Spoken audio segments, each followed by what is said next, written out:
সংবাদ মাধ্যম যদি রাজনৈতিক এজেন্ডার প্রচার করতে চায় দেশের এজেন্ডা সেটা সংবাদ মাধ্যম থাকে না। তুমি খুব ভালো বলছো, তোমার রিপাবলিক খুব ভালো প্রচার করছে। তোমাকে আমি মনে করিয়ে দিই, গোয়েবলস বলে একজন ছিলেন, জানো তো? উনি কিন্তু হিটলারের থেকেও বড় ডেঞ্জারাস ছিলেন।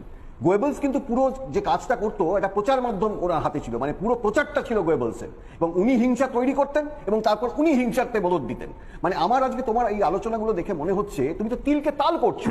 মানে বাচ্চা বাচ্চা কিছু ছেলে তারা কিছু স্লোগান লিখেছে, সেই স্লোগানটাকে বিকৃত করছো।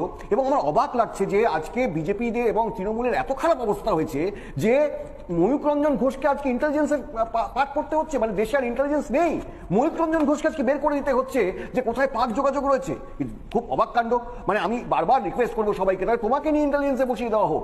মানে এই যে খবরগুলো তোমরা দিচ্ছ, তুমি আজকে যে টাইমার দিয়েছো, তুমি অভয় ইস্যুতে কি টাইমার দিয়েছিলে ময়ূক রঞ্জন ঘোষ আমাকে বলতে পারবে? তুমি আজকে ছত্রধর মাহাতার কথা বলছো, কেন শুভেন্দু অধিকারীর কথা তুলছো না? ছত্রধর মাহাতার সঙ্গে সেদিন তো শুভেন্দু অধিকারীও ছিলেন।